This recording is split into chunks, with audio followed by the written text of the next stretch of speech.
I think we're going live. We are live. I believe we're live. There we go. There's the beep. We are now live. Excellent. Cool. I'm learning. Hey, we'll get fired up. This is Shaggy, man, with Shaggy's Consulting and Training Group, or Shaggy's Consulting and Training. It's kind of wild because this is the first time we're going to have Facebook and YouTube at the same time.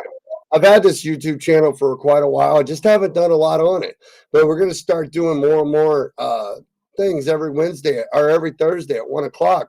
We're going to come on live and talk about different aspects of trucking, brokering, and dispatching.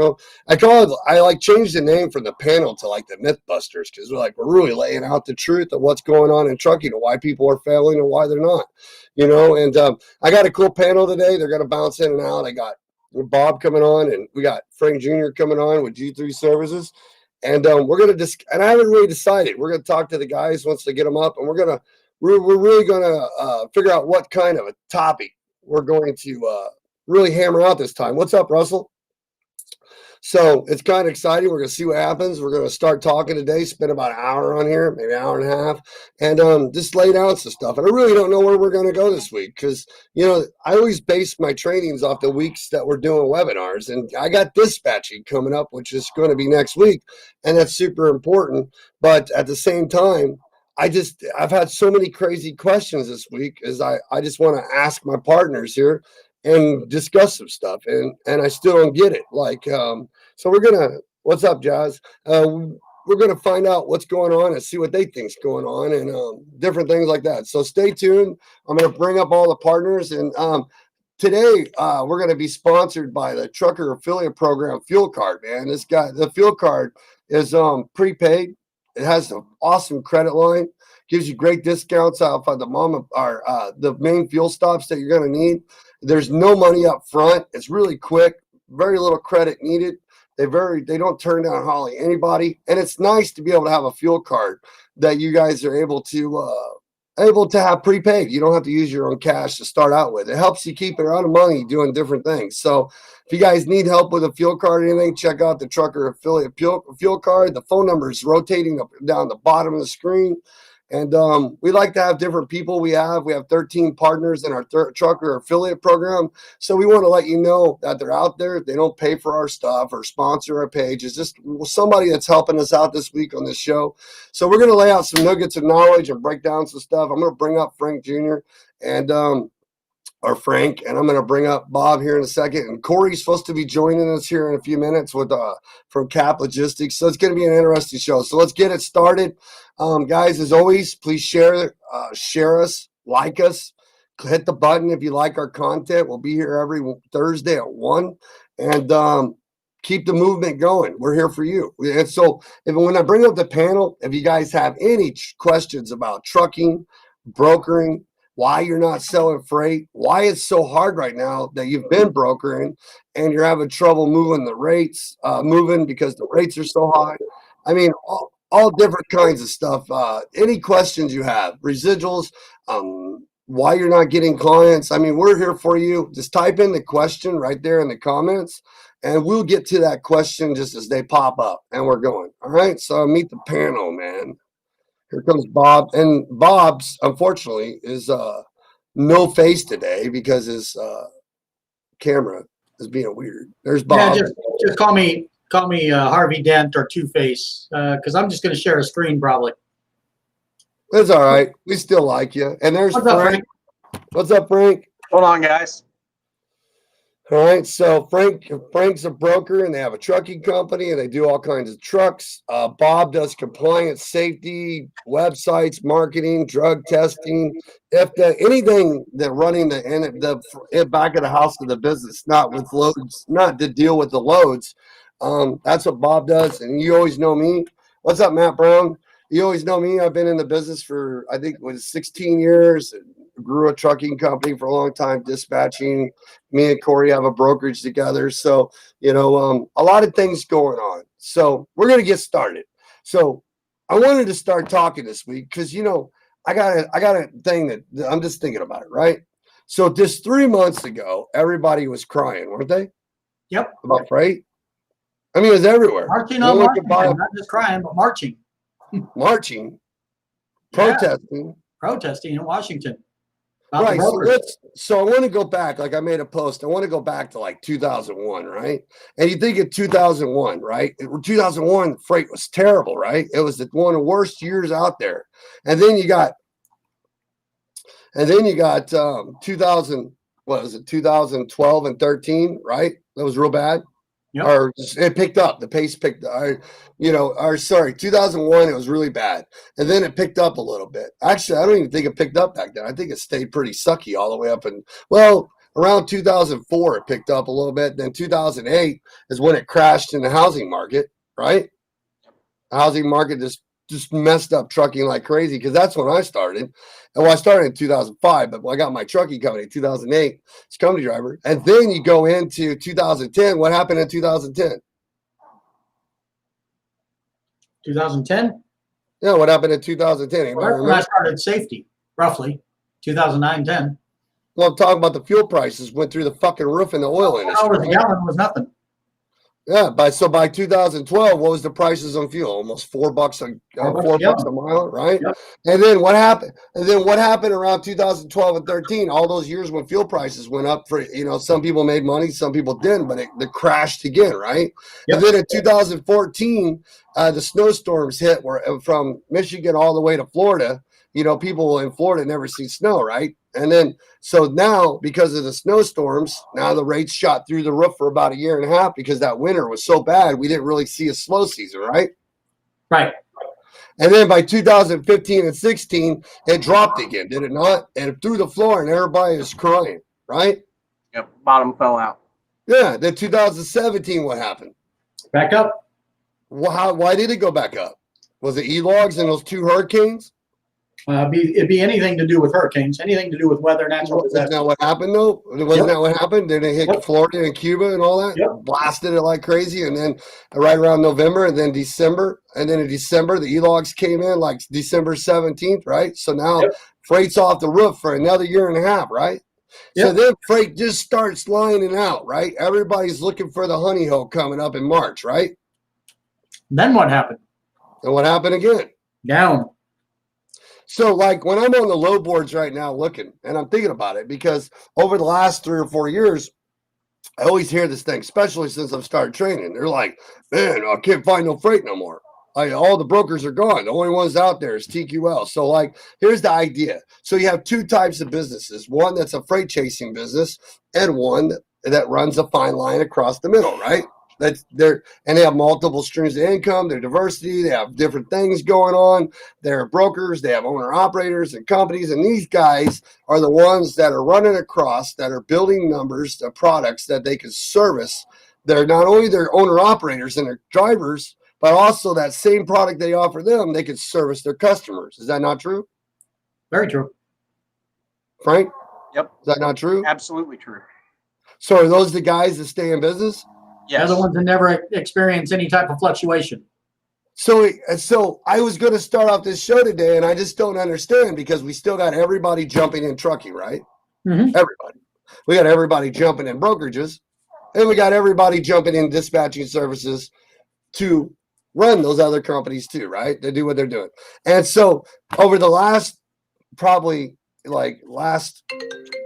the last three years, I always love it when people call me when the markets drop, right?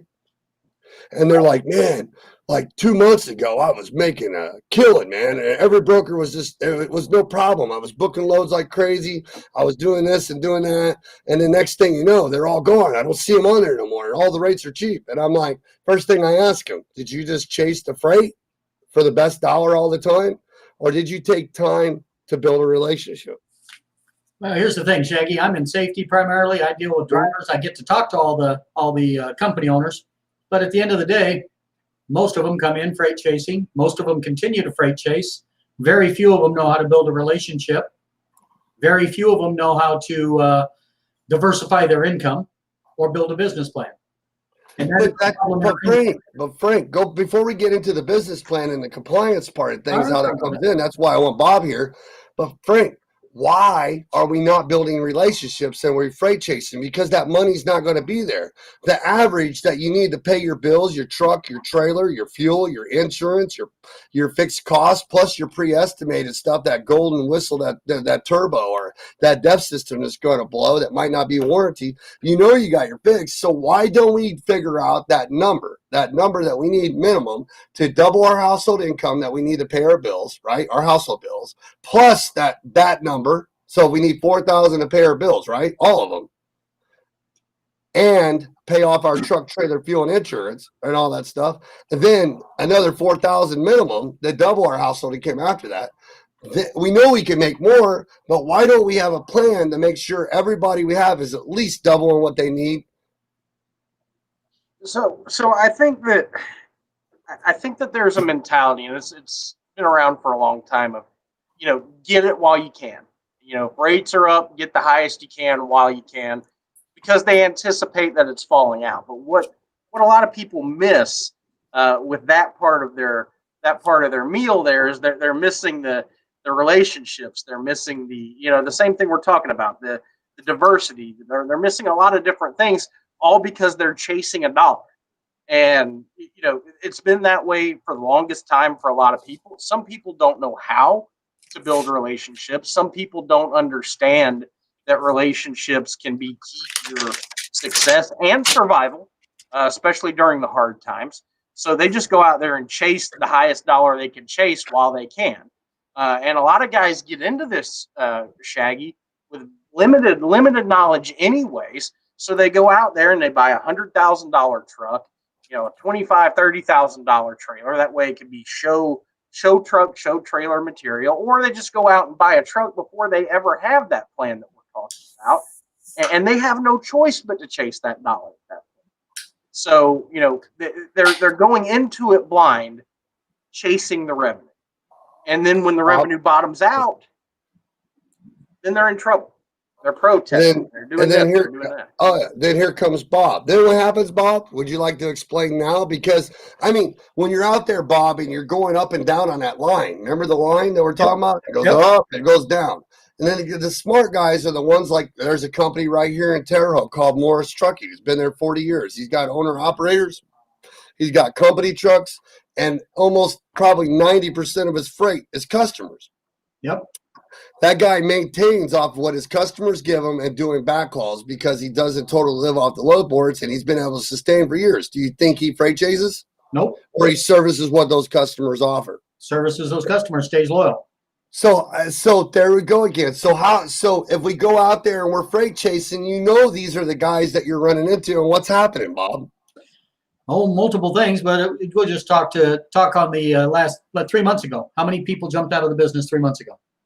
Oh, it's like 1,000 a day. It was ridiculous. Forgetting what the FMCSA puts out, just people that kind of gave up because freight was down. What was it on the load board? $1.60 a mile? Probably $1 a mile. 70, Frank? I don't even think it was $1.60. It's probably lower than that. But general freight, if I'm chasing on the load boards and all I can get is $1.25, $1.30, and people are taking that crap when we were all talking about that 3-4 months ago, remember that? Yeah. And why are you taking that crap? Okay. Because they had no plan, they had no vision, and now they're broke. They still got to make their truck payment, their insurance payment, and all the costs that go associated with, starting their company. And oh, by the way, they bought a couple new bells and whistles, as Frank might say. They added a couple drivers that now they can't feed because the freight is down. They can't even feed these drivers, and the drivers jump ship, the owner operators, because they're not going to run their truck for $1 a mile. But why, Frank, do you want to run a business where your product's not good enough to let your guy, and you're not educating your trucks enough where the grass is not greener on the other side? They're doubling their household income, paying the bills, going home to mama. Where's the benefit in freight chasing? Only one person is making money that everybody else ain't, and you're risking your safety. Yeah, and you're asking the question why, and I think that's more rhetorical than it is an actual question because you're diving into. I think it's because they're diving in blind. A lot of people think that it can't be that difficult to run a trucking company. Well, it's not if you know what you're doing, but you still have to give it 150% all the time. There is no part-time in this gig, and when they go in there, they're thinking, okay, well, I can chase this and I can make that. there is no, they don't know. They don't know how to plan. I think that's where they get into trouble. Because also on the same boat, there are shippers that, and let's just, if we're on here doing myth busting, let's myth bust. Let's do it. There are shippers out there. Some of them will not be loyal to you regardless of the service or the rate that you provide when things get tough. That's a key thing there too. But it's better to have that relationship than not. You have to, it's preventive maintenance. That's what we'll call it, preventive maintenance. Diversification, diversity is going to be your biggest strength. Go ahead, Bob. So if I have 10 trucks running and I have no relationships and I have no business plan, and you're going to ask me what happens, I'm going to tell you, you won't get to 10 trucks. Let's just take 3 trucks. Okay. No business plan, no relationships, freight chasing on the load boards. What are your chances of success, guys? You've been in this business for 20 years. There isn't any. There's very little. There isn't any because all you're doing is going from one quick pay, one fuel advance, one load to the next, or you're using a dispatching service probably to bail you out because you didn't build a network before you start. And by the time you realize the dispatching service only had their interest invested, because that's what probably 60% of these new authorities are going to end up using, because factoring companies and freaking everybody tells them that no one's going to use you in the first 90 days. Every conversation I have, every single one, and it doesn't matter if they listen or not, this is what I try to preach. Okay. You're starting your authority. Why? Number one, I always ask, why are you starting an authority? Because I want to know. Okay. What are your plans? What are your goals? What are you really trying to do? What are your aspirations and dreams? You don't just jump out and say, look, let's say I'm the best cook in the world. Okay. And everybody loves my food.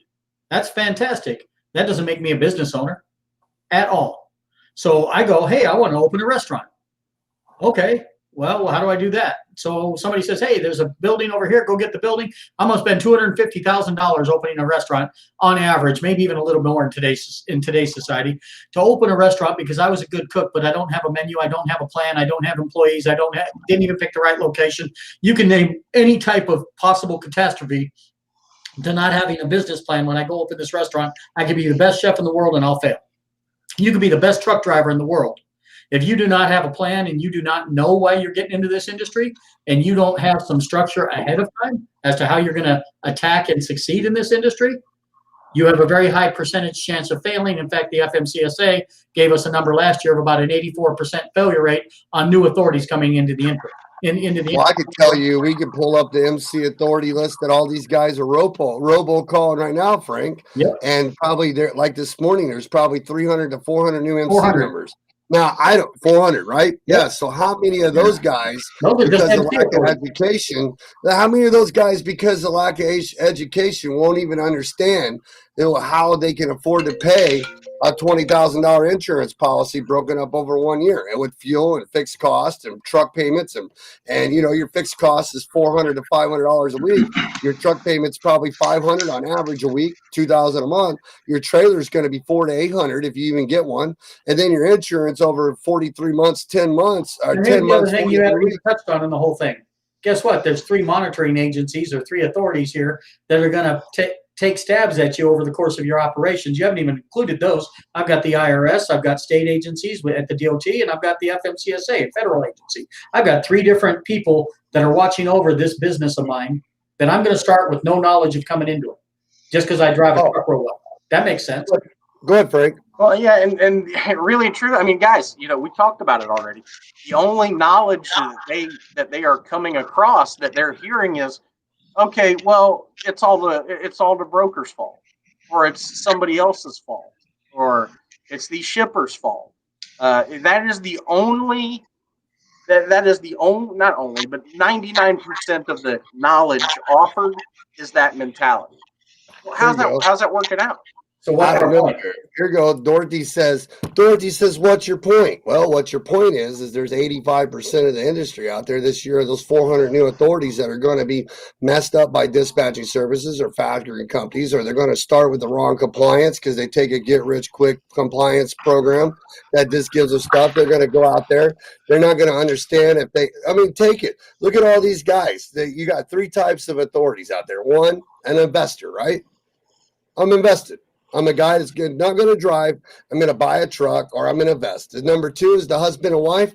that are doing it to leave something behind. And number 3 is the one truck guy that just can't work with nobody or thinks it's so much better on the other side, right?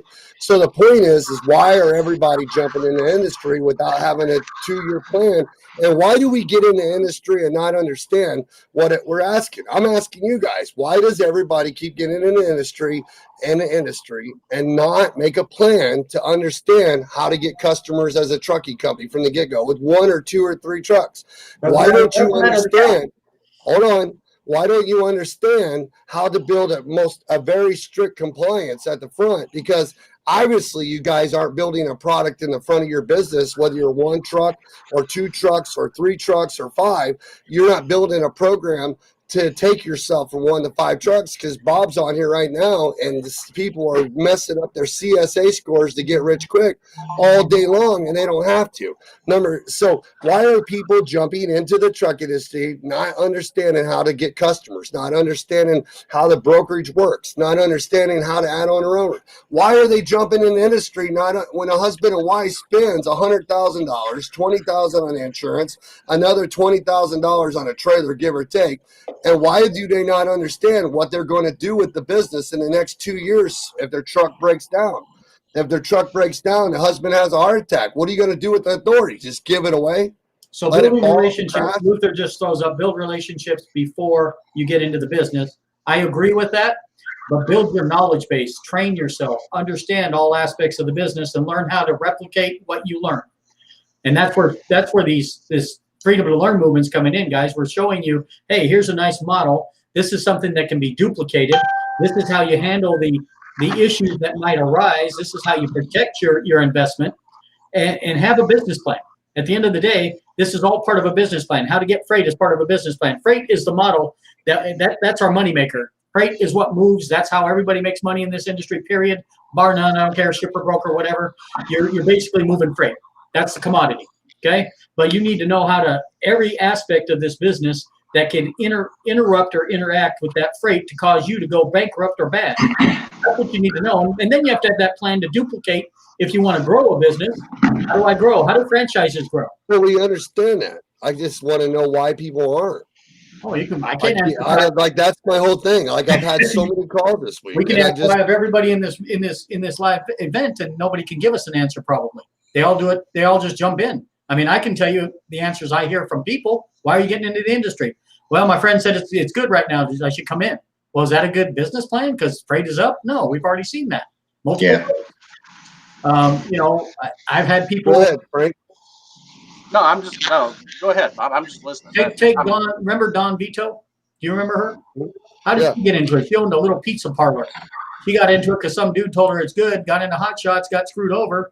And because he bailed, he wasn't a reliable guy. So being told by another person that this is good without getting the education is not a reason. But I'm going with Luther right here. So how many people do you really think know what it really costs to operate a company truck with a driver in it? Because I hear that all the time. Like, it sounds like a good idea, freight split. I'm just going to buy a truck, but I'm not going to drive it. I'm going to put a driver in it. Have you ever recruited a driver? Do you even have a driver set up? I mean, where are you going to go out and make $4,300 a week and then still figure out how to make a profit with that company driver and truck, right? Where are you going to do it right off the back and guarantee that you're survive? That is very true, Dorothy. That is very true. There you go. Yeah. All right. Very true, Dorothy. Very good statement. It takes time and money, and and there's different moving parts, and there's diversity, and there's different things you need to know that when you're getting out. Like I was going to say, should you know how to get customers when you first start? Yes.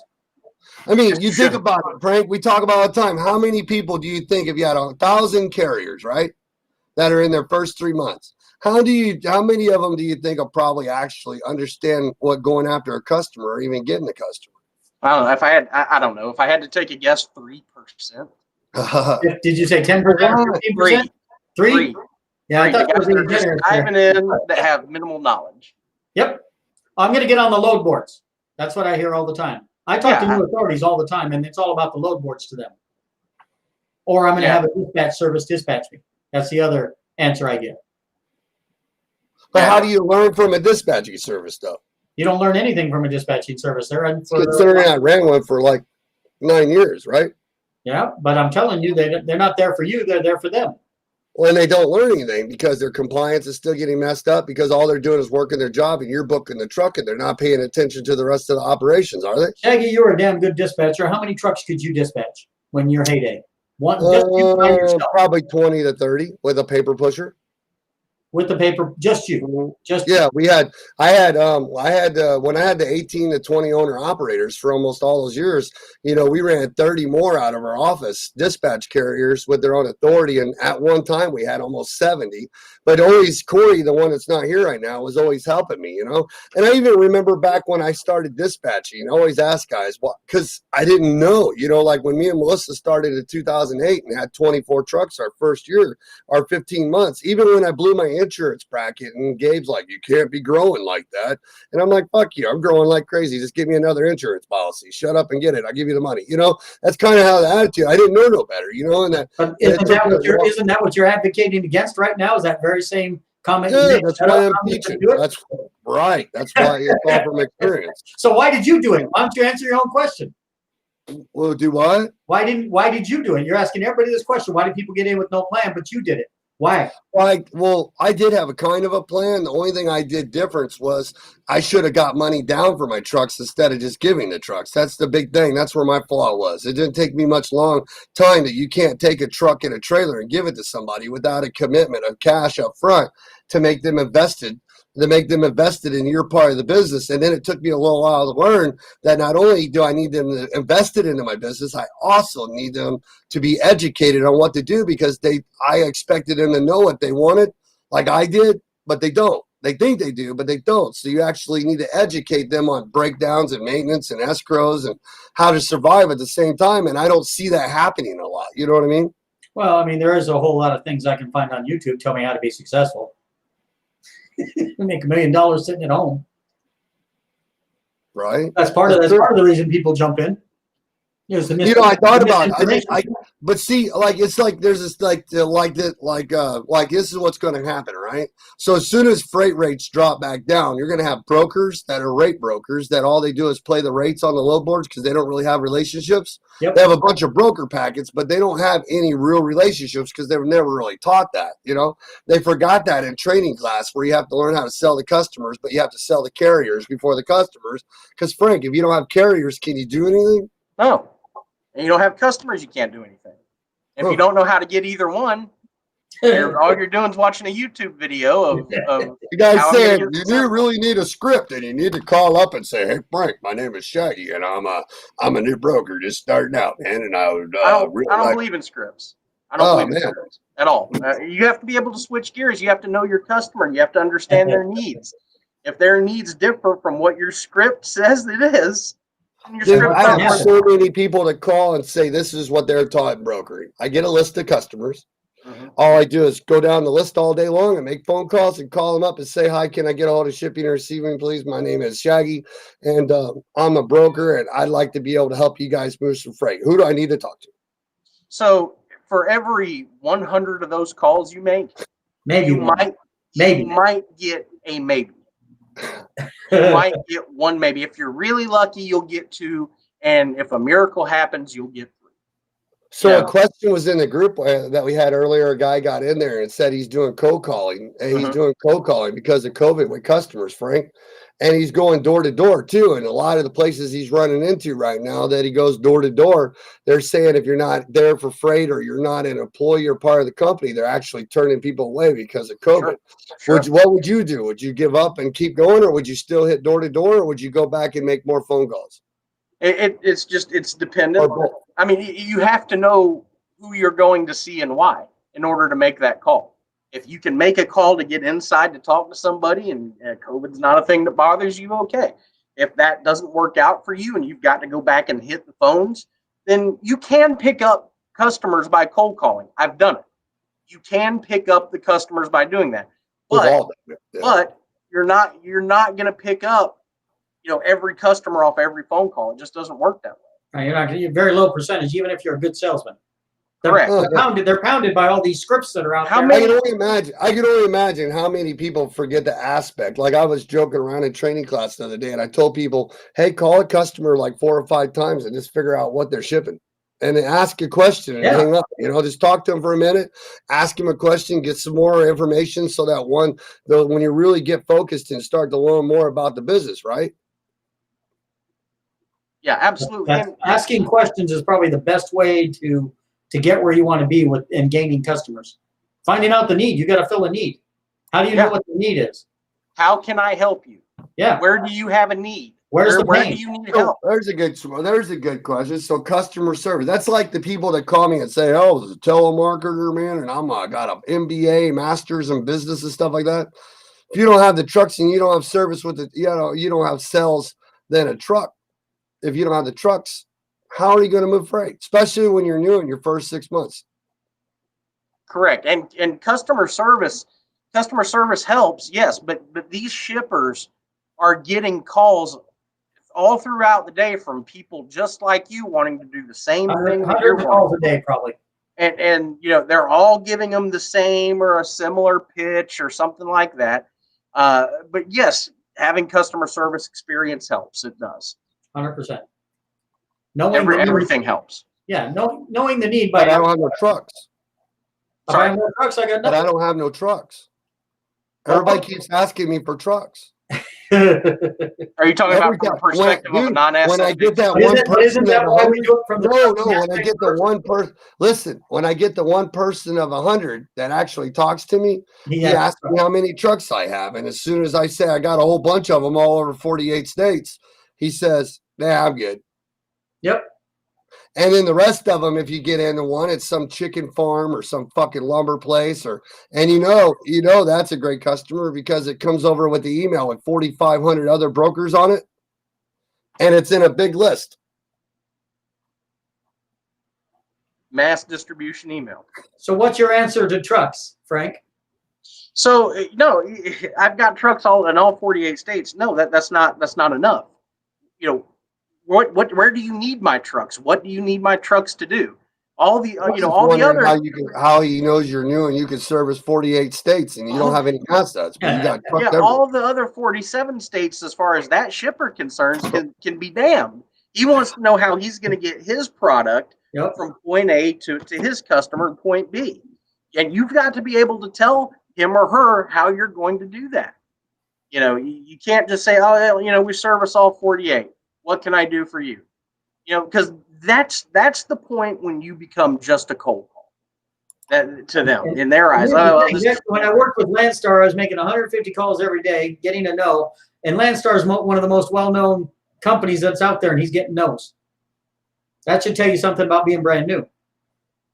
Here's a question for Frank. Yeah.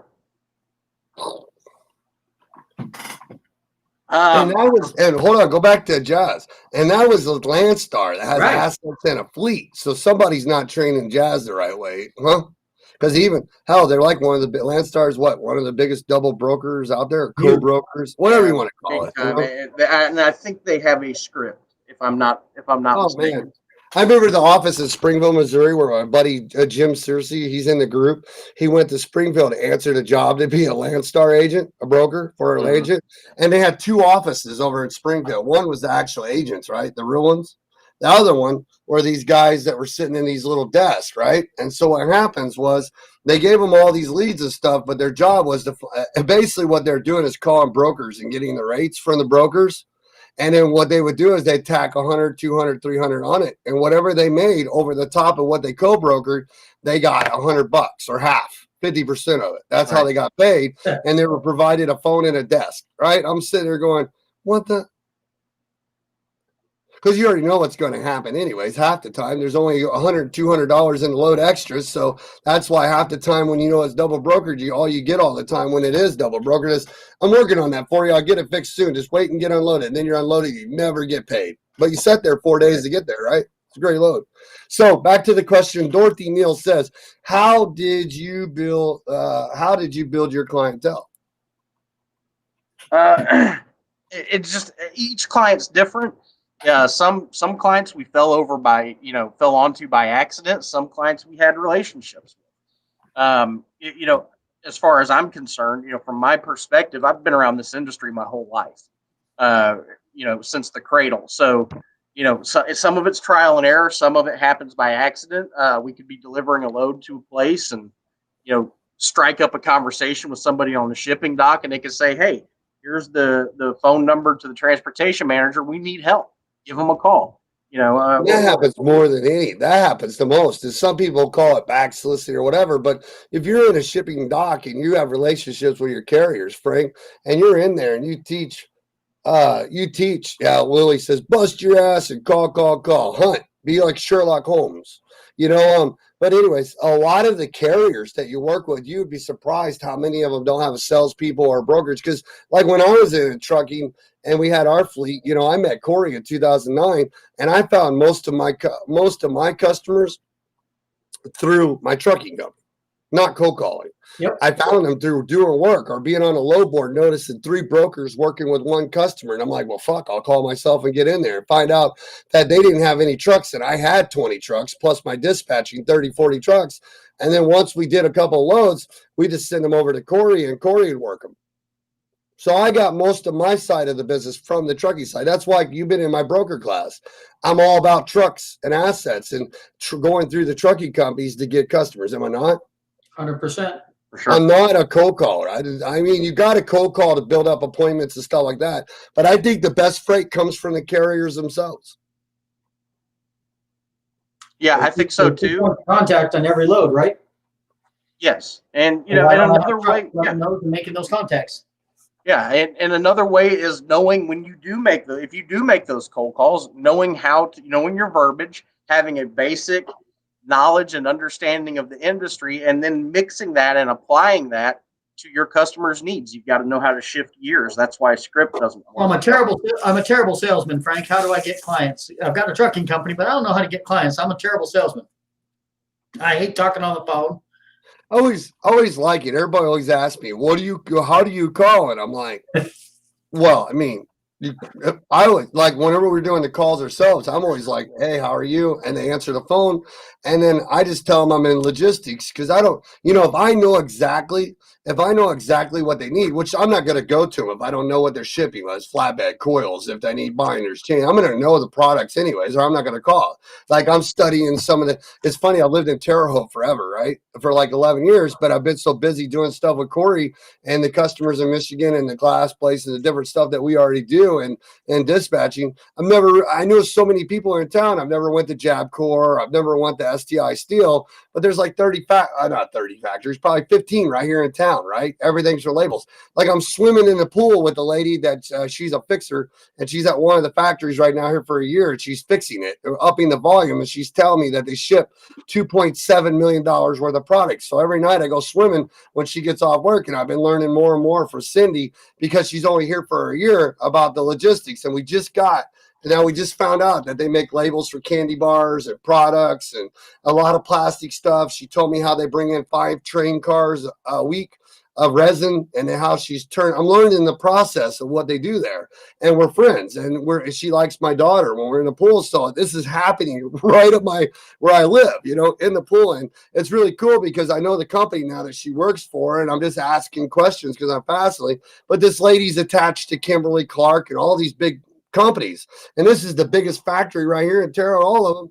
And she just tells me how she's in charge of the logistics guy, but he handles it all. So I'm learning where they ship and how they do it. I'm learning about the urgency, how if a product's not done right, and if a product's not run, like they'll put that shit on an airplane just to satisfy a customer. So that just taught me service is number one about these guys. They have, so when you go to this factory already, just through that conversation, right, Frank, they don't put up a lot of crap. No, they don't. And something that we should talk about, when you're trying to understand how can I get customers, how can I do this? If you get in front of somebody, anybody ever think about trying to figure out how to read that person? Some people it's hard to do, but read the person, read the room, get a feel for the atmosphere.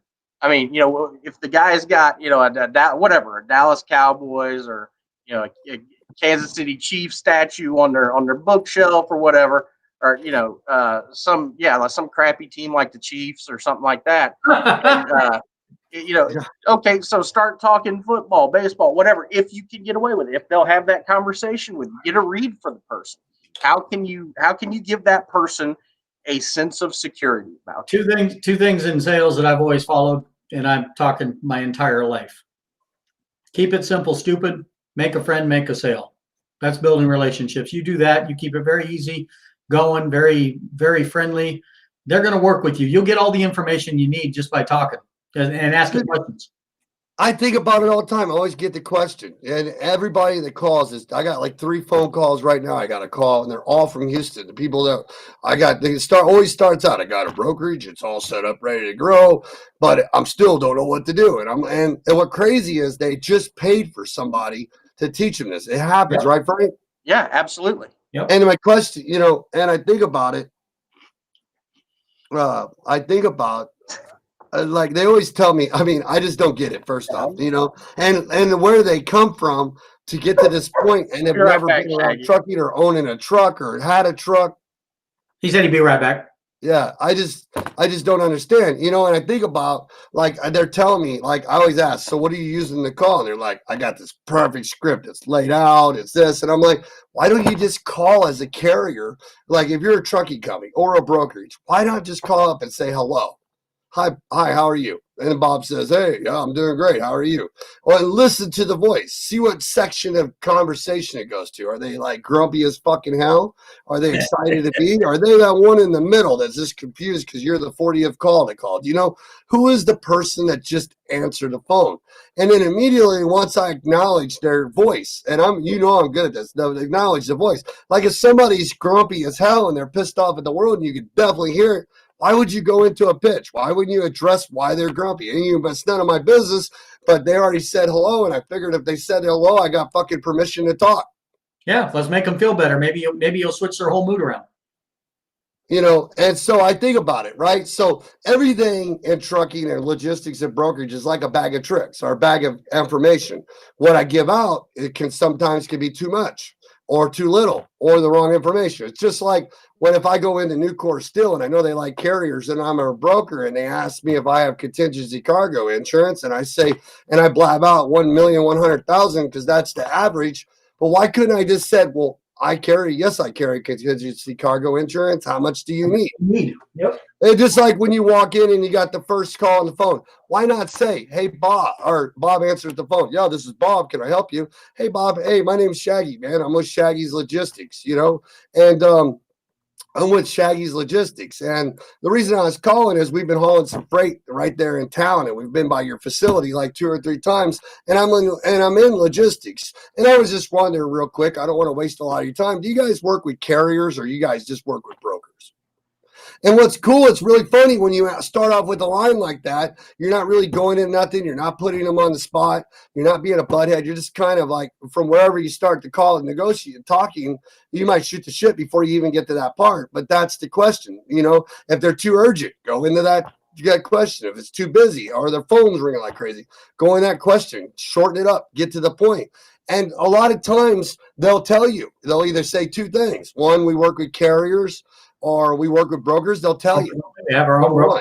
Number 2, Frank's going to say right off the back, man, I don't know a lot about that. We really don't handle that there. That's at the corporate office. Oh, great. Do you know who I talk to at the corporate office? You know what I mean? And they say, and then they tell me. I mean, they're obviously, if they don't know, they don't know. So don't hang up. Try to talk to them as much as you can and find out who you talk to. What do they do there? How many lanes they have?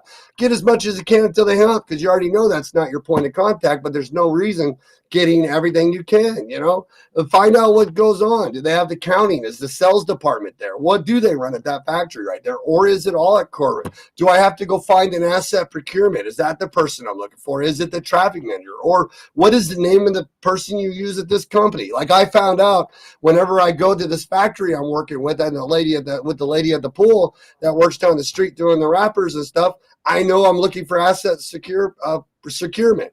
Is that the same name they use at all of them? No, it is not. But you go to somebody like Walmart or something, that's what they're going to use, or Pfizer or this company, or So the idea is, which do you work with, carriers or brokers? If they say carriers, don't be stupid like these guys do and be like, I got one truck. Is that enough? You know what I mean? No. How many do you need? Excellent. So you need 6. Do you work with brokers though? That when they have 6 trucks and we come in and work with you and we're providing service, do you allow that when that carrier starts pulling freight? Do you allow them to broker if they're in a bind so they can cover you and provide you service, or do you or just straight carriers? You know what I mean?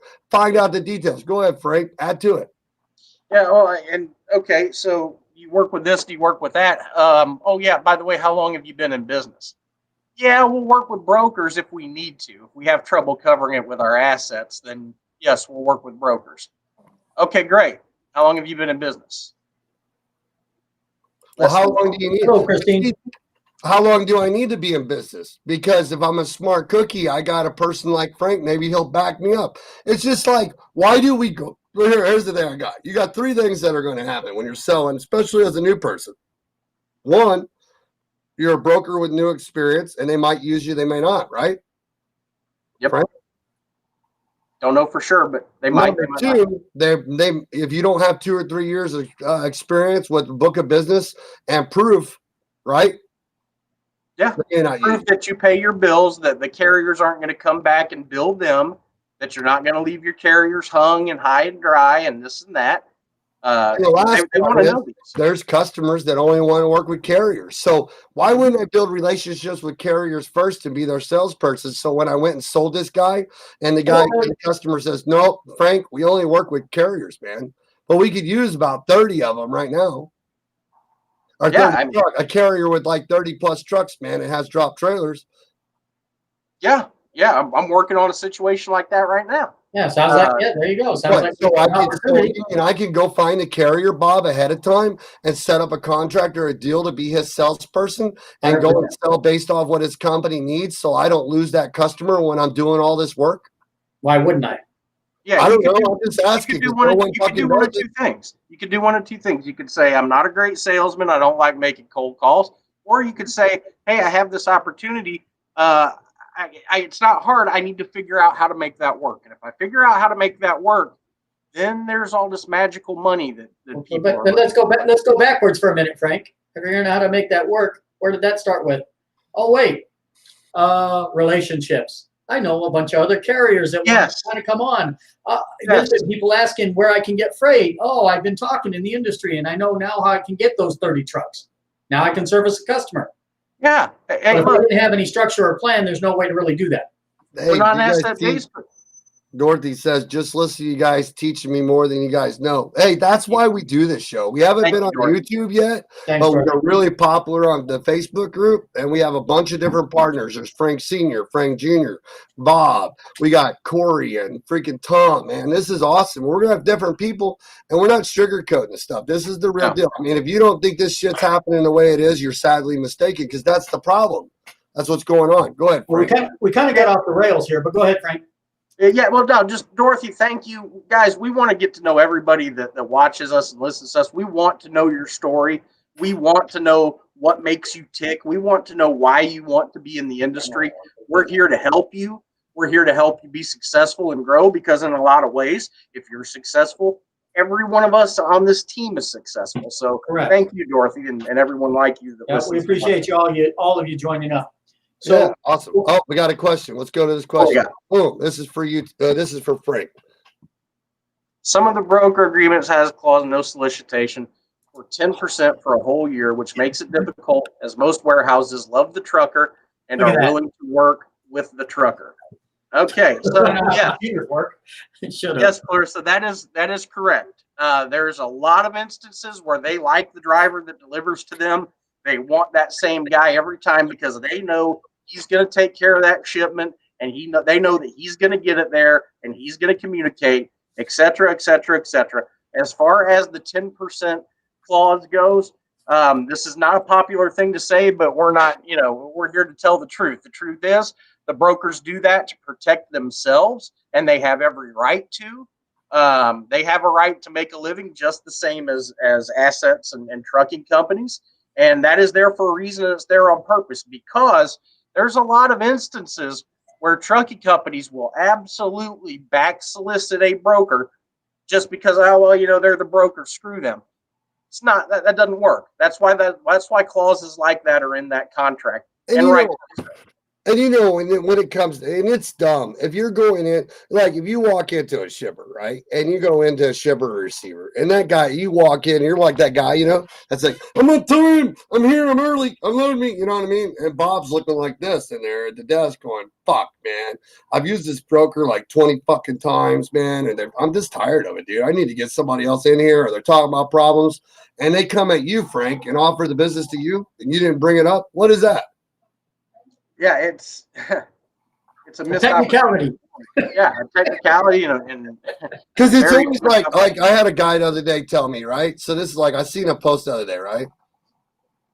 I seen a post the other day where a guy was really mad. This guy was bitching all over the freight broker group, and he's like, "Man, I'm so tired of guys soliciting my customers. Every time I give a carrier a load off the load board, not a relationship carrier, off the load board, a random.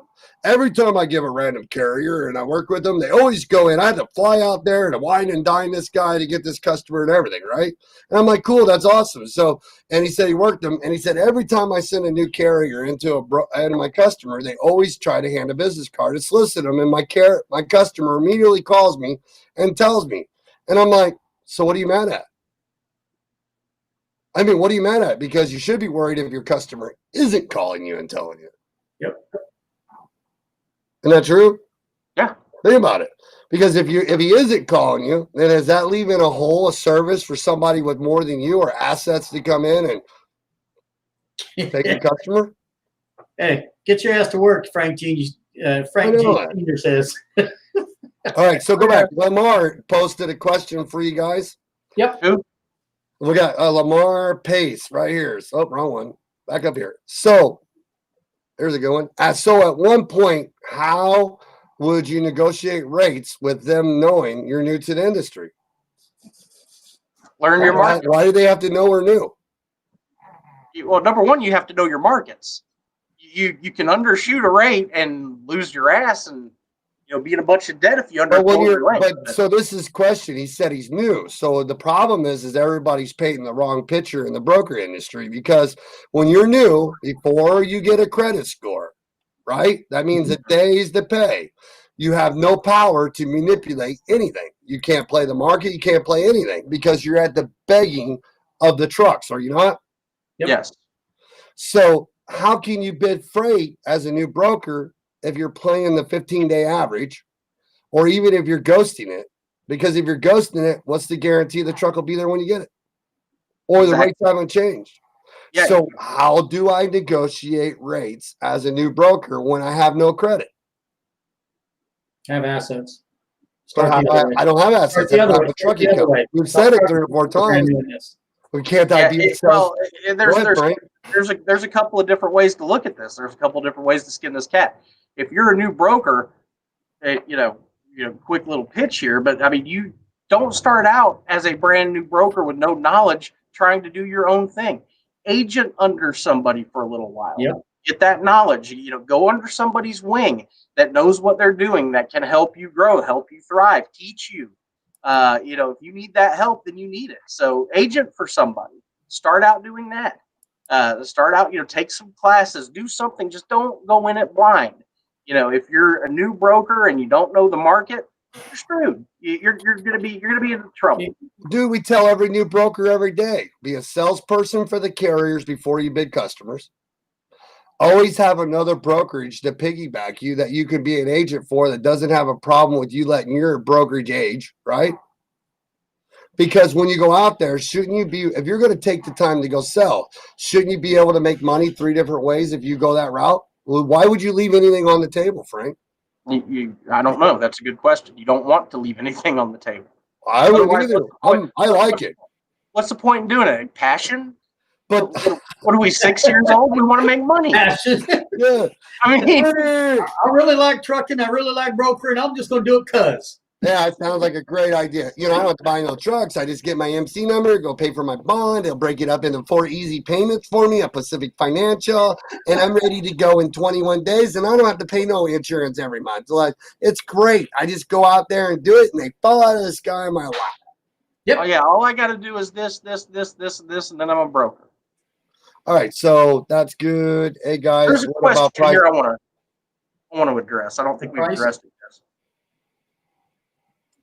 Find it. You're welcome, Rashad. Yes, Rashad, appreciate you. Share the group, like the page. Yep. I mean, I still like today I had like the other day. Okay, so whenever COVID came in, it was really crazy because people were talking about all the brokers that disappeared. Not even when COVID came in. With 2017, when the e-logs went up, it was amazing because everybody could go on the low boards like now and make as much money as they wanted, $7,000-8,000 a week with a box truck or whatever, right? Hell, I almost bought a truck just because. No, I had to talk you out of it, So, all these people are making money, but when the freight chasing and the money on the boards is gone, it's funny because right now, if you go to DAT, Truck Stop 123, you'll see brokers on there you've never seen before. They're out of the woodwork. You'll see so many, but they're not going to be on there long because they have a group of carriers that they work with. Now is the opportunity to take a little less and build those relationships with the people that are going to pay you all year long, but they don't do it. We don't do it. Then we're crying about it when it disappears and we can't find it. Well, that's what we started with is how come it's up and down? Why is it a roller coaster for most companies in here? And I know it's we all always about, get sidetracked on every show. It's your fault. we always do get sidetracked. No big deal. It's fun. Everybody likes what we're teaching, know, right? but why is it a roller coaster for most people? And it comes back to that planning and relationships and how do you start in this industry? You've got YouTube famous people out there telling me, hey, I can make $1 million sitting at home just being a broker, make 100 calls a day, you're going to get rich. And they've got the flashy Rolls Royce in the background, probably some green screen like what I got up here, and they're up there going, yo, yo, yo, here's $100 million, work from home. Check out my black Corvette I got right here. Yeah, You bullshit. got it. Okay, everything. Frank G. Jr. here, he's been in it his whole life. His father's been in it since 1976. They did not start by not working and not learning how to build those relationships. And they more than likely had their ass kicked at the very beginning of the phase, when they first started in it, because maybe there were no mentors back then either. Learning curve, trial and error. Trial and error. So we're out here giving trial and error information. Shaggy took it to the nuts a minute, when he first started out. He made some mistakes. Don't act like you didn't. He made mistakes, okay, and he admittedly so. But what he did was he learned and developed a program that's duplicatable. So when we start talking about this 2-year plan, what's a business plan really, guys? It's all about freaking. I don't know because no one has one. The business plan goes. Crap, man. The Walmart has one. That's why they got 1 million employees. We're not talking about all replicatable. These trucking companies we're in here with nuts. Fuck. We're talking about the ones that file their MC number and then they wait to 21 days and they go active and everybody. That's just somebody told them they'd be active in 21 days and they listened. They didn't educate themselves. Oh, my favorite ones too is the ones that don't have plates in IFTA before 21 days. Oh my gosh. But don't know how to active in 30 days. I can't tell you how much time I spend on trying to get them to stage their trucking company the correct way so they're not out 2 insurance payments before they can run. Hey, Hussein, right here, we got a question. Yes, we are totally open to questions. Ask any question you want to. We're open. If we Every Thursday, Hussein. Can we every Thursday at 1 p.m. You'll have me, Bob, Tom, Corey. We mix it up every now and then, but it's the same kind of group rotating around. We all have experience. Bob's compliance, Frank's a broker, trucking, and freaking everything. Compliance is a piece of what we do, guys. You need a safety manager. Go look on Indeed and look at safety management jobs, and they're anywhere from $40,000 to $100,000 a year to run 10 to 20 trucks. Yeah. Okay, they're hiring. These are companies hiring safety managers. Why do you think they're doing so? So it's over-the-road performance is not necessarily compliance. Over-the-road performance is more important than compliance or as important. You just got to have all the stupid documentation done. It's all about keeping your trucks right. Right. And it's awesome too, man. If anybody wants to talk to Bob, he'll put his stuff in there too in the comment. Yeah, at some stage. I'll throw it up there. But Yeah, at the end, so Savona. She says, so basically I should build my carrier base. Absolutely, man. 100%. Trucking first, because you tell me what fucking moves without trucks. Nothing.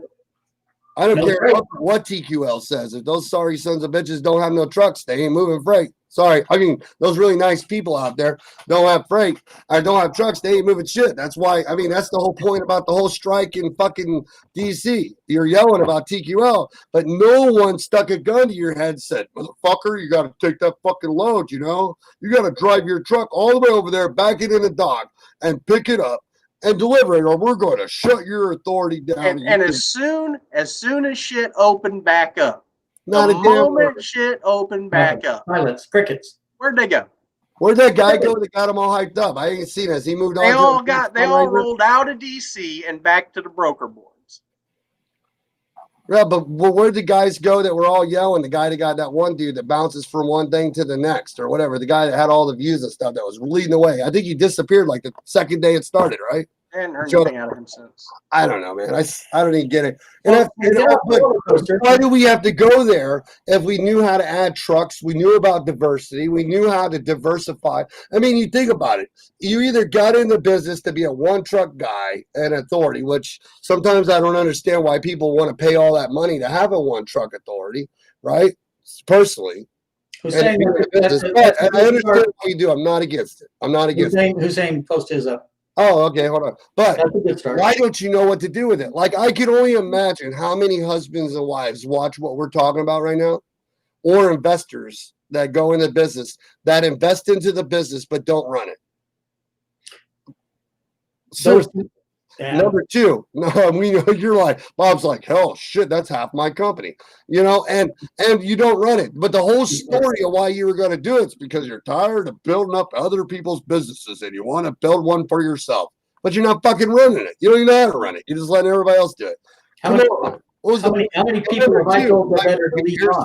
But here, yeah, and how much money did these guys spending? You talk to them all the time. They'd like the dude that had to do to unplug the things and ran the truck over the tracks and a train ran over it. I mean, what the fuck? He didn't even have to be there. He wasted all that money. All that time. What are you doing it for? Why are you in a billion dollar business? Why aren't you listening to what we preach on Facebook and just taking the time to know it all? No trucking, no brokering, no dispatching, no compliance, know how to get customers. Know how for Savonia to build up her fleet to 4 or 5 trucks, diversify her company trucks by adding owner-operators and eliminating her expenses so she has positive cash flow. Take those trucks, go to customers. But you have to understand, when you're the carrier going to customers, how are you going to fill that void with 5 trucks? How are you going to get other carriers to help you without being a broker? Owner-operator. Point. Will you even broker extra freight, but what you can't handle with your carriers? What is going to be your setup? If you're a wife, Frank, and you're a husband and wife, right? And you guys open authority and go buy $50,000 to $100,000 truck or more. You guys pay $20,000, $15,000 to $20,000 for insurance, and then you guys do all this stuff, right?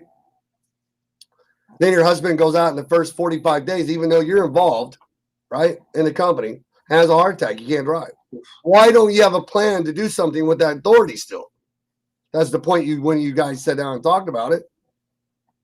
Yeah, chasing tail, freight chasing, chasing Or your tail like get the husband dying. What about the truck breaking down? You still don't have a plan to replace that truck. If that truck don't run and you got $50,000 out of pocket, well, now what happens? This is the same question I get every day.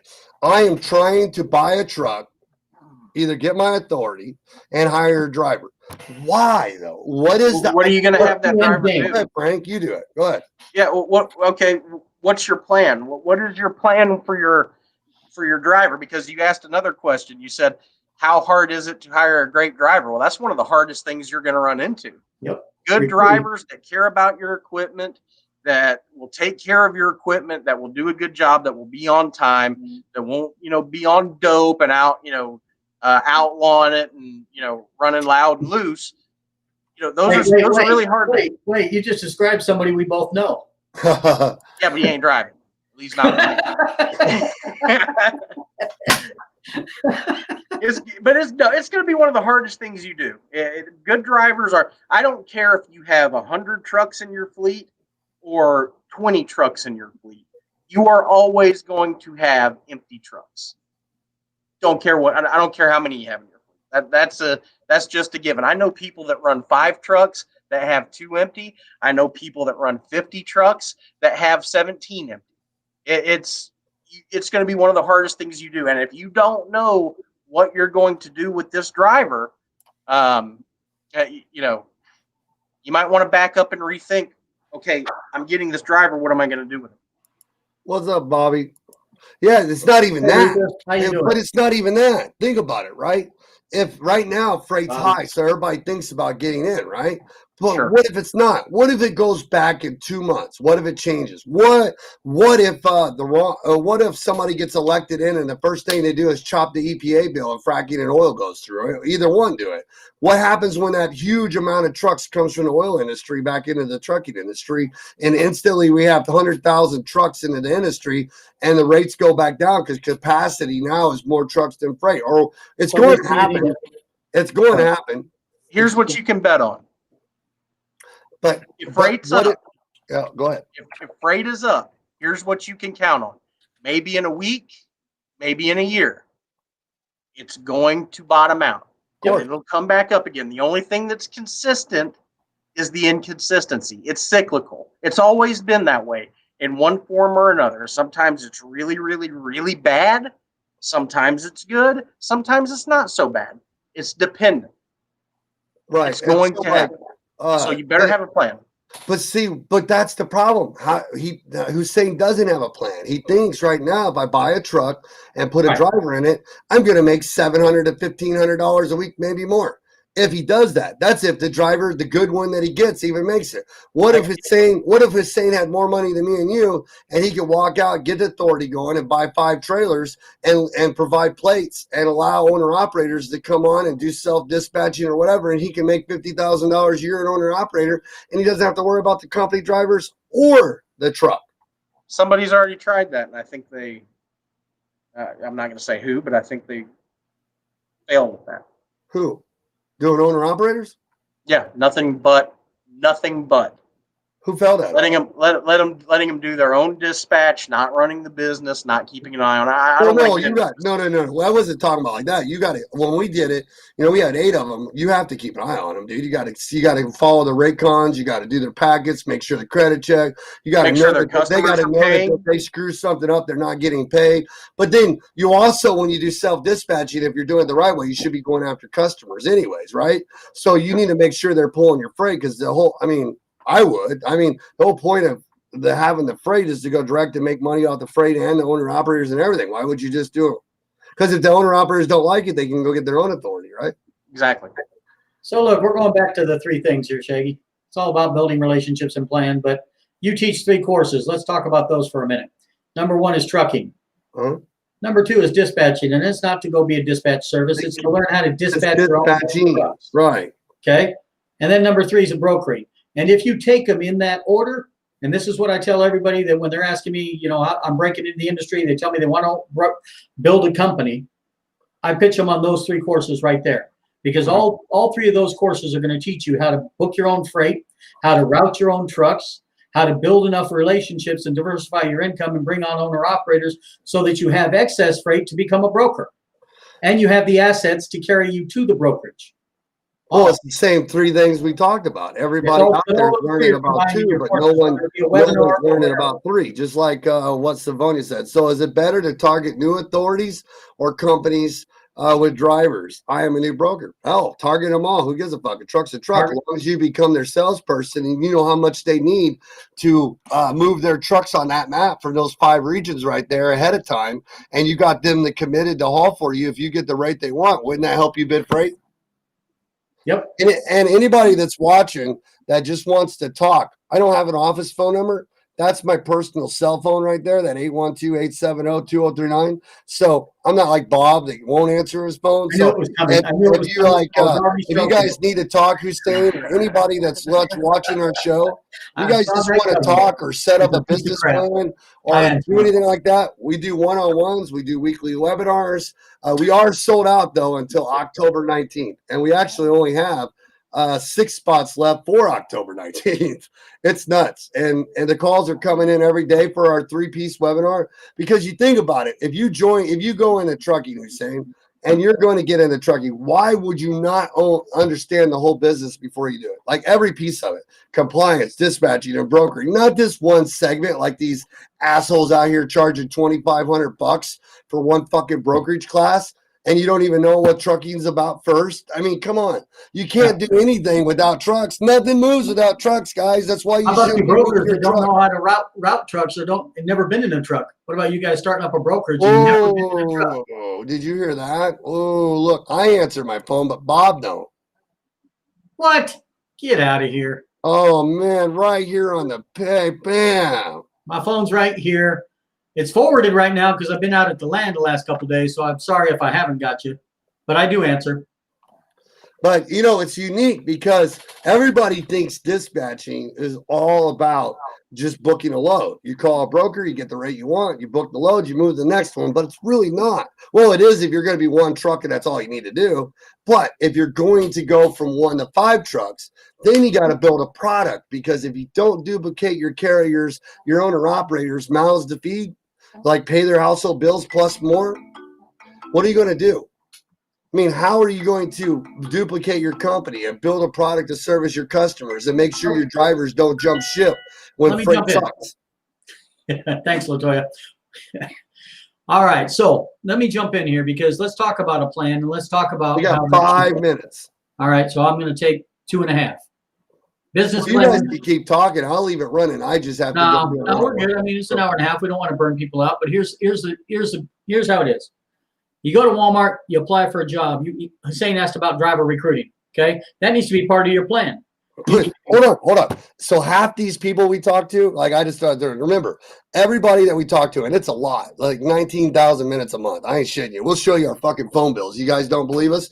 It's calls after calls, right? So almost every guy we talked to getting into trucking, we asked, your previous job you had or career you had, did you have an orientation and a setup process that took a few days to go through before you got your job? Nope. Yeah, they did.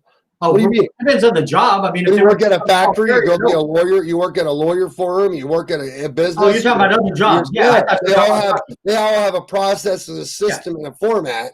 And then if they're not getting paid what they want, they don't stay, right? Right. So if they don't have the pay and the front of the house, the structure to the back of the house, how the fuck will it ever work? It won't. That's exactly where I was going. I know. The shittiest job in the world going to work at Walmart has a structure. You fill out an online application, they interview you, they bring you back for an orientation if they hire you. And then you go work underneath some middle manager maybe in the first couple of days, but you go through an orientation even at Walmart and you get handed a company handbook with the do's and don'ts. Why isn't that done every time in trucking? Dude, it's just like in my dispatching class, right? The one we teach. You've seen it.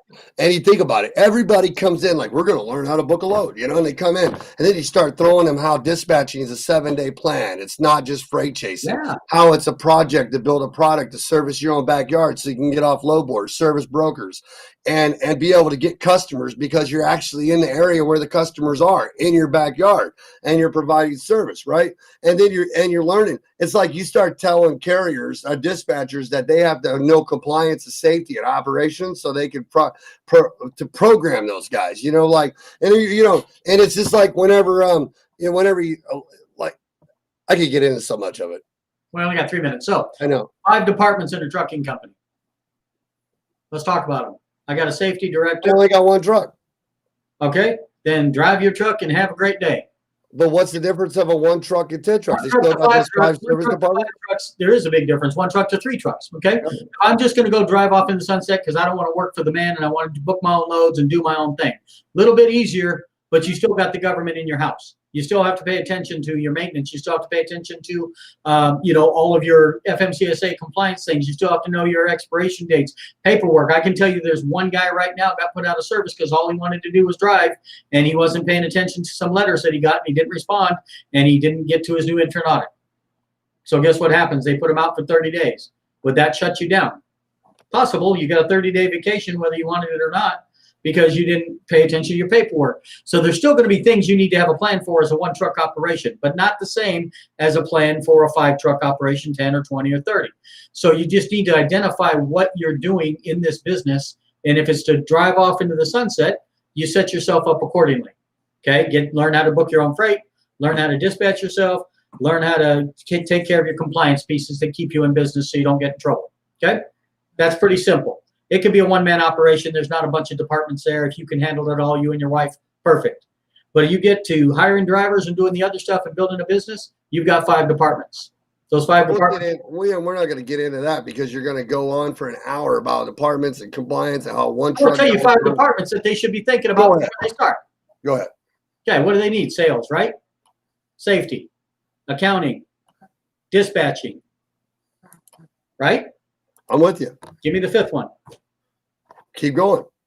I'm doing that right now. Actually, I was stopped agreeing. because you're interrupting me every 2 seconds because you want to get Yeah. off. Okay, so you got to dispatch your own trucks. You're going to learn that at Shaggy's. You got to learn sales. Okay, you're going to book your own freight, build your own relationships. You're going to learn that at Shaggy's. You're going to learn safety and compliance from us. You're going to learn recruiting from us. Okay, branding and recruiting. That's your driver management. Your accounting and your settlements and your payrolls and accounting department. Know something about all 5 of them is my point. Who's saying when you start a company, don't, when he says learn trucking, it's learning all of those aspects and pick which ones work best for you. Which hat are you going to wear the best? And then assign the others or But, handle. but regardless, is Hussein going to dispatch the trucks himself, or is he just going to let one of these glorified dispatchers do it? Nope, he should So be what is he dispatching going to the trucks. do? I mean, how is he going to add on one truck and profit if he just? Well, one of the questions I asked you a while ago was how many could you dispatch? So if Hussein could dispatch 10 trucks, he can build a 10 truck operation. He can build his plan based on that, right? But if it's a full-time job and he can't do the other jobs, he needs to have other people. Yeah, but there was tricks to the way I did it because I had 50% of my stuff was all we had the brokerage, or at least we were agents with the company. So almost 50% of my loads were booked by customers. So I only had to cover the last, so I could do 3 times as many trucks because we were just basically matching up 1 or 2 loads, and we knew what we're doing half the time. Awesome, but the Like point we had the rig point is to know laying your on desk structure. for weeks. Yeah, but it's just to know your structure, know what you can and can't do. But I didn't run outside the Midwest at all either. I didn't chase freight. I didn't go after the $5,000 load for $1,000 just because it was great. I didn't divert from my customer because Frank was paying better than Corey. Right, that's loyalty. But that's part of avoiding the roller coaster too. Gotcha. I didn't want to talk forever on that. I just want people to know there's going to be 5 things you're aware of. You're doing great. Yeah, you need to know those 5 things and oversee them or be able to oversee them. And if you got ourselves as safety or whatever, then we'll manage your drivers. What's up, Eddie? Anyway, know what you're getting into before you start spending money. That's always my point. You might be better on to lease on. If you got 4 trucks that you own, but there's a good authority out there that's got freight to move, it may just be better for you to lease on with them. You know what? Everybody keeps thinking about company drivers. Anybody that's thinking about buying buying trucks for company drivers, just remember this. If you take 100 company drivers right now, right, and you ask them if you can own your own truck, own your own business, or lease to own your own truck in a legitimate program, or be a company driver, what would you do? Yeah, I'm gonna own my own truck. 90%. That's minimum, do what I maybe want. 95. What'd you say, Frank? I'm going to do what I want. Own my own Yeah, truck. right. Do what I want. Hey, Steve, how you doing? So you don't have all 5, but you should know. I think if you're a broker and you're wanting to be in this business and really be entrenched, I Of think you course. should know all 5. I mean, how can you not? Whenever you have carriers that are your relationship carriers that are working for you, and they're the ones that have been helping you sustain your business, don't you want to be able to help them if they run into problems? Don't you want to know what they're going through? Don't you, like, the first mistake most new brokers make is well, I don't want to say it out here, but if you want to know, you can call me at that number and I'll tell you what you're not learning. And when you take these broker schools, and because you don't know what truckers go through, you don't know how they negotiate, you don't know how that map works on the wall because no one taught you. I'll be glad to help you. What's up, Steve Gold?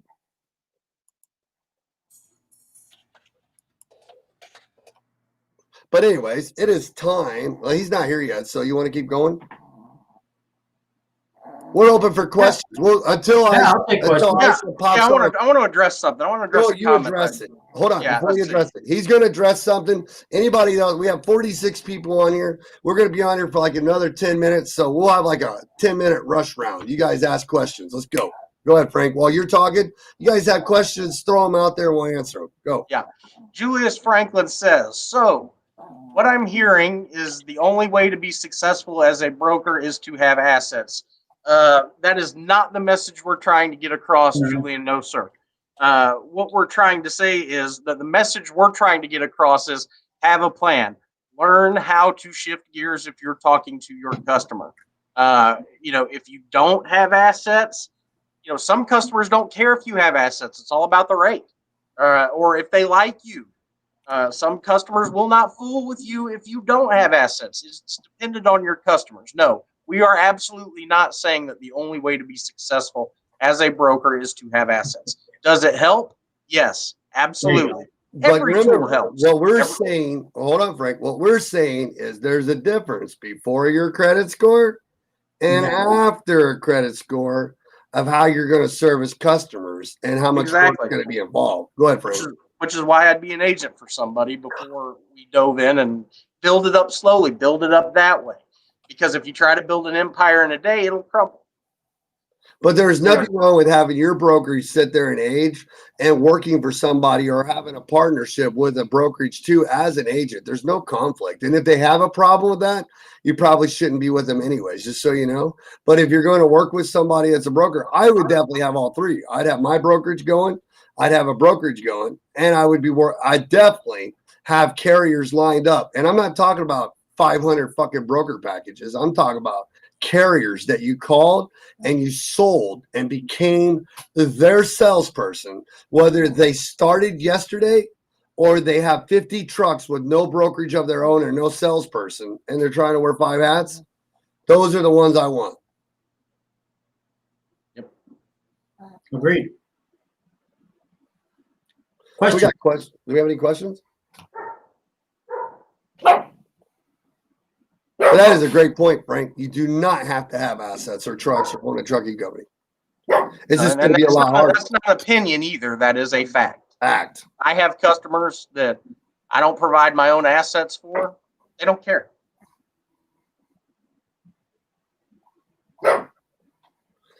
Any questions? There are more questions. I don't want to change to a new topic and get into dispatching or adding owner operators or nothing like that.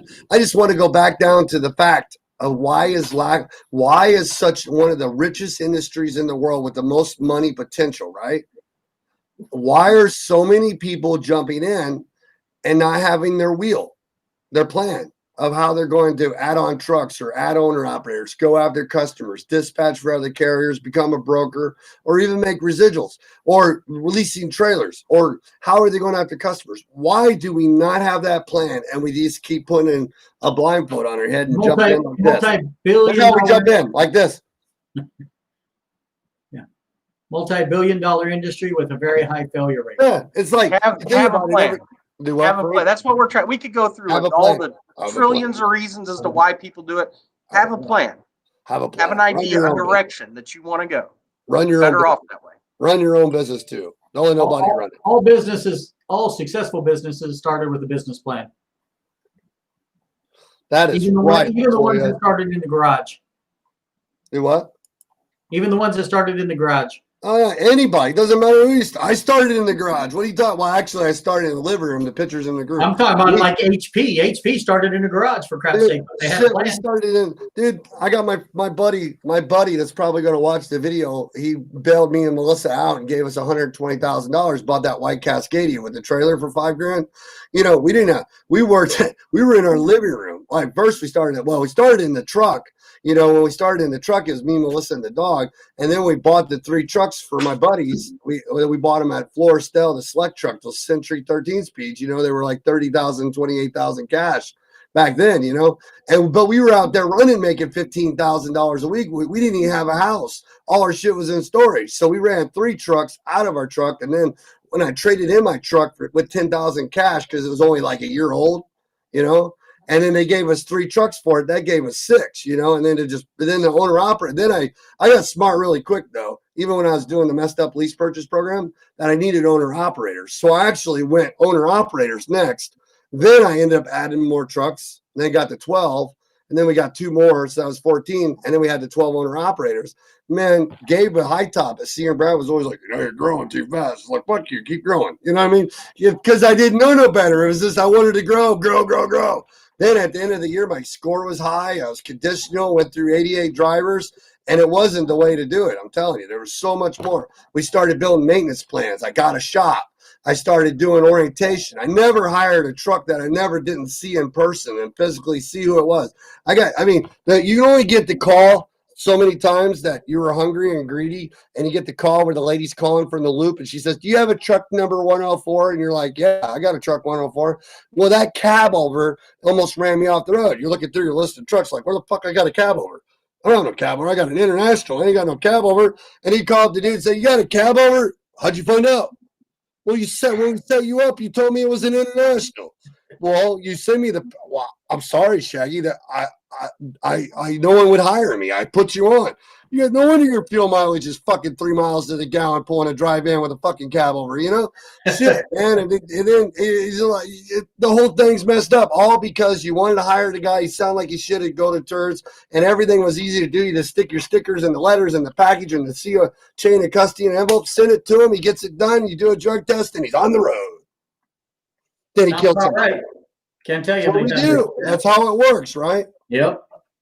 So what is the advantage of buying an older authority? Aging.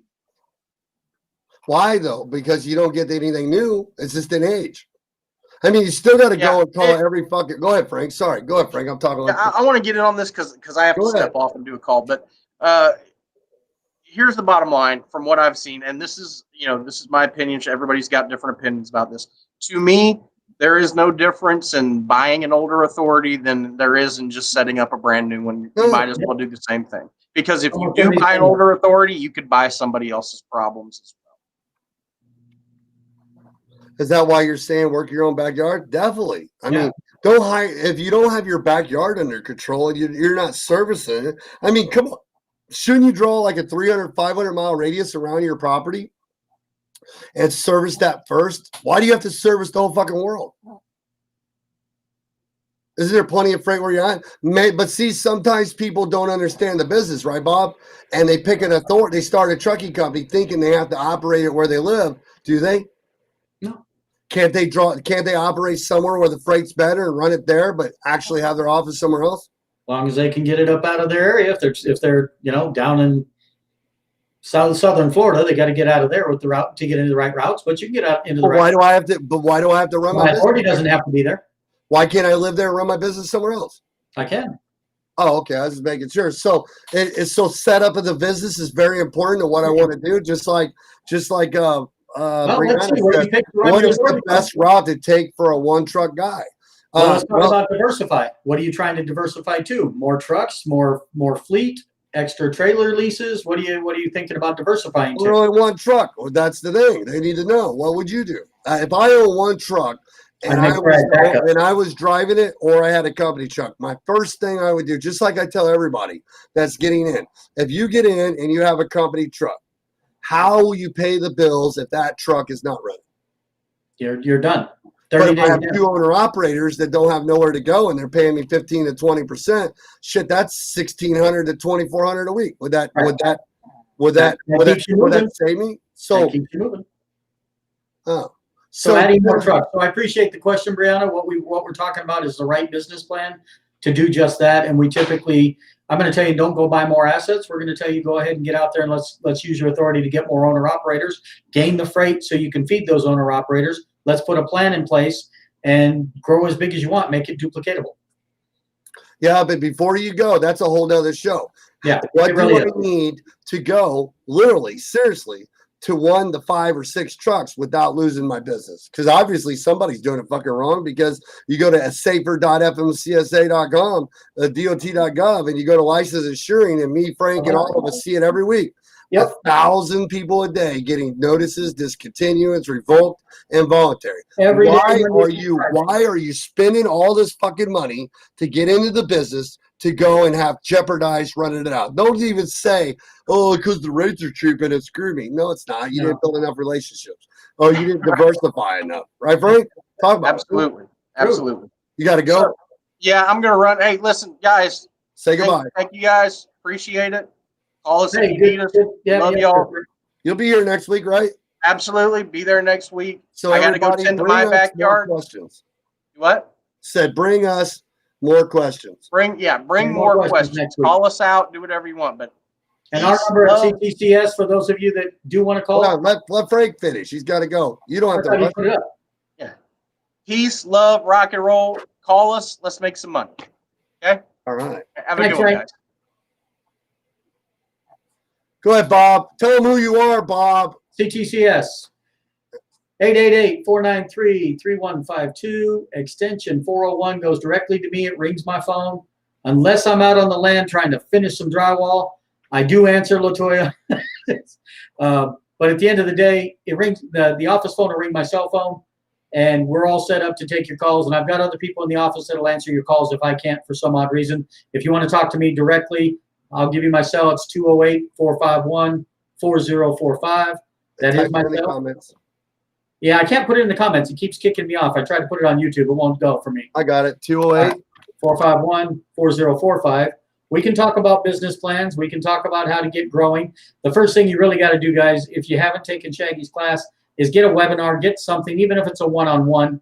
Or just call. Or just call and ask questions, okay? And you're going to take his trucking class, you're going to take his broker class, and or his dispatch class. I really think you should take all three. If I were to pick two, if I was opening up a trucking company, I do trucking and dispatch, so I learned routes and freight right out the gate, and then I do the brokering to take care of the excess. So that's really what we're talking about, is to kind of build out to a company that has a lot of diversification, multiple streams of income. But why would you? But it's the point. Why would you spend so much money getting the fucking business if you didn't have a plan to do that? I mean, what are you just doing it for your health? I don't understand the thinking. Bob's number is right there, Savonia. Just go up. It's 208-451-4045. Hey, yeah, and Eddie needs to know. He needs to call you because he's got his driver for the And truck. there's B telling take all three. Yeah, Eddie, you can call me. Yeah, but the thing is, his driver doesn't remember his license number for when he was in North Carolina. So for the insurance approval, they need to prove that he has the last 2 years. So he needs you to help him run his MVRs and all that stuff to find out where his experience. Okay. Yep. So call Eddie. I've been out at the land, Eddie, so I'm sorry that I've kind of been trying to get a bunch done by the weekend. Oh, okay. My number, guys. All right, my number. So Bob, run through real quick what you provide, real quick, like an outline, so everybody knows, and then I'll let you get everything to do with driver safety management. We're basically your safety manager. If you want to go that route, we're compliance services. We handle all the filings that have to do with FMCSA. We can guide you on the IFTA setup if you're brand new, getting that account, your IRP account set up. But at the end of the day, it's pretty much anything to do with driver over-the-road performance, from inspection, checking, to hours of service, to anything that has to do with making sure your CSA score is in place, to driver recruiting and branding, setting up your business plan so that you have a good structure to go forward. That's really what it comes down to, guys, is building that plan out, having proper lease agreements and or company agreements with your drivers. If you're going to hire 1099 drivers to pay them 50 cents a mile or whatever, we can put all that structure in place for you. And then you build that model from there, and it's all replicatable. It's creating that duplicatable thing so you can build a company. If anybody has questions, it's all good, Bob. Eddie said it's all good. Okay, cool. Any other questions? Not for you. You can get off my show now. No, just kidding. I'm just playing. Yeah, no, it's all good. Thanks for having me. Appreciate y'all. And then call, for all you outlaws, call Frank G, because he is an outlaw. No, Frank's right there. We'll have Right. Frank on here. We love Frank. He'll be on here. All right, Frank. Hey, good seeing you, Frank. Good seeing you, everybody. Take care. Thanks, Bob. See you next week. Thanks. All right, guys. So thank you for tuning in, man. We call it the panel, but I think we're going to call it like the Mythbusters. I like that. I like the Mythbusters, where it's truth, it's raw. We don't really give a fuck if you like us or not. Actually, we do a little bit, but not really. And it's totally uncensored, you know? So I'm on YouTube right now, so I'll probably piss everybody off because I guess you're not allowed to cuss live on YouTube, but who really gives a fuck? And so, you know, we're here about trucking. We're truck drivers. We've been truck drivers. Man, we know what it's like to live in a truck, not be able to go to the bathroom and places. This ain't no sugar-coated shit. You know what I mean? It's like real deal. People are getting talked into doing stuff they don't really understand, and they're putting everything they own on the line because everybody else is trying to get rich quick off of you. Don't believe that shit. There ain't nothing easy about this business. There's nothing easy about dispatching, and there's nothing easy about trucking. It is a business. It's a multi-lucrative business that you have so many different ways to make money. You got company drivers, lease purchase, trailers, owner operators, having a shop, brokerage, getting customers. There's residuals, mailbox money. There's help. I mean, there is so much information that people are putting out there. And a lot of them, always remember, man, a lot of people are doing stuff, but they really haven't really experienced. They don't know what it's like. You think sometimes, like I've had so many different peoples in my classes, guys that have 30 trucks to 300 trucks and stuff. And the only reason I got so lucky in a time warp, because I was fucking nuts in the first place, but I grew so fast because I didn't know how to stop. And I have ADHD and squirrels. And then in 2010, guys started coming to me to dispatching. I didn't start it as a business. My drivers, I had my guys running 5,000 plus per week, being home on weekends, and that's all I cared about. I didn't care about blowing it out of the park with every truck no more. I cared about building a fleet of 15 to 20 trucks and making 5,000 plus or more per week and getting them home on less than 3,000 miles. That's what I did. I built a product. I did the freight chasing. It's not fun going to the Northeast. It's not fun chasing freight to places. It's not fun sitting at grocery warehouses. It's not fun sitting in produce markets. It's not fun in Franklin Park. I want to run an area with my trucks and that I can build a network where I can start building one truck and then another truck and another truck, and all those trucks are in one area and they're all running. And then I end up start building relationships with certain brokers instead of having to use them all. And then I got like 10 over here and 10 over there. I don't even have to turn on the load board no more. And then I start getting customers to contact me, and then it gets even better. And then it gets even better. And then now I got Raycon sitting on my desk. Drivers almost know a routine. We're building a product. 50 to 60% of our freight's customers, the other side's trucks. And then there's multiple streams of revenue. So basically what you're doing is building a wheel in your company where you're providing an opportunity for company drivers to be able to get their own trucks, and then owner operators to be able to learn how to dispatch themselves or grow their own business. And then when they move to the next level, there's opportunity to help them and help them take that next step, but stay inside your wheel. And then maybe you still dispatch them even though they have their own authority. Maybe your brokerage is feeding your carrier and you're dispatching and your carriers that work for you, but it's still in your wheel. So now you're learning to build all these multiple streams of income so you're not so dictated by one. And that's the whole point of us doing this. And, it took me a long time to know. I remember when I was making money off 30, 40, 50 dispatch trucks and we're making money off our fleet. And then you start getting these residual checks from referring products. And then you start, even more, you start going to the trailer manufacturers and you get set up as a vendor instead of going through TQL for $50. Now you're making 4 and 5 and 3 and 5 and 6 and 7 and putting trailers on trucking companies that didn't even think. They started their authority, paid the down payment on the insurance, and didn't even know that they weren't even going to be able to get a trailer. They don't even have a clue. Like, they just found out what trailer interchange and power only was 3 days ago, and they're already 2 weeks behind, So learning about all the different leverages in the industry, the good, the gray, and all that stuff, is so important to take yourself to the next level. And that's what this show and this group's about. The one up in the corner, Shaggy's Consulting and Training. We want you to have the opportunity. We're like that one trucking company, like when you're that guy in California and you want to get in because you see all your buddies doing it, or up in Chicago or one of these places, and you go and ask them, hey, can you help me do that too? And they're like, nah, man, you don't want to open your own company or do anything like that. You go buy the truck, you get your MC number, and I'll run it for you. Yeah, I'll run it for you. We'll book the road. It'll be great. Well, what happens when it's not? I'm already invested. That's my question. Why are you doing this? What happens when the guy that blew all the smoke up your ass and told you it was great left you behind? And when I was growing up through my dispatching business, when we were doing all that, I'm not going to say. One thing I always tried to do is ask people when I was running my dispatching service, and there's people who vouch for this. I always ask, why aren't you doing it yourself? I understand you want me to do it, but why aren't you doing it yourself? Why? I always ask, I really don't want it. Okay, I'm just asking. I need to know, because it's very important to me to know their plan, and even for the longest time until like 3 years ago, it took me forever to understand that when I was running the dispatching service and running those trucks, all those trucks, that the minute the freight stopped, I had no answers. the minute that something bad happened, it wasn't on me, it was on them. It's so many guys that were counting on me to run that business that there's so much more that they should have been doing on their half of it. But I'm so focused on booking loads that I'm not making sure they're doing their compliance, or they're keeping their safe score, they're hiring the right drivers, or they're diversifying and stuff like that. And as a dispatcher, there was no time for me. I'm running like 25 freaking trucks, man. If I was smart, I would have ran one trucking company and built it to 30 and did it that way. But no, at first I wanted to save the world, you know?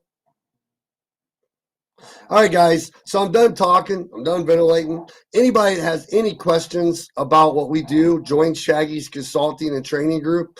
You guys can reach me right there at 812-870-2039. It's free to call. Call me up. Let's talk. I'm here. I'm available. That's my cell phone. I'm fucking Facebook and YouTube. So I don't have an office line, and there's no email waiting for me to reply. You know, so if you want to get a hold of me, let's talk trucking. I'll be glad to work with you, talk with you. We have the whole trucker affiliate program with everything from insurance to getting paid for freight to Legal Shield to everything, man. Everything's in it. Setting up your authorities. I mean, it's like the whole one-stop shop. You know what I mean? So we look forward to helping you guys. We want you guys to come in the industry. We want you guys to make money. We want you guys to know everything. We don't want you to be that person that's telling a story of how you failed because you didn't know things. And it's easy, guys. There's people out there today that are still chasing their ass that have been in it for 15 years because they were so caught up. They've never taken the time to know that they could do easier ways than what they've been doing because no one's taking the time to tell them. They're just telling them how they're going to get rich quick, and you're not, or how easy it is, or how you can be this college student, or this mom at home, or you can work 9 to 5 on one job and come do this shit part time.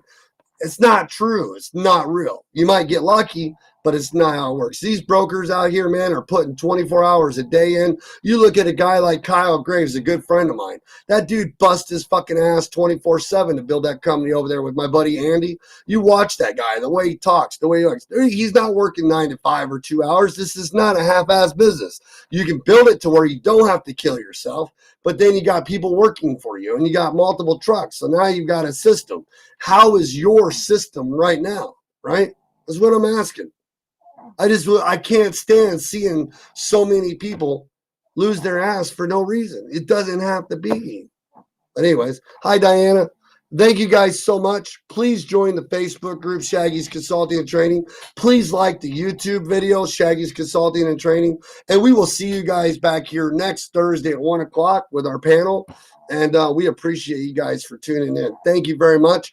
Bring the questions next week. We want more and more questions. Call us out. See what we know. All right? Peace out, guys.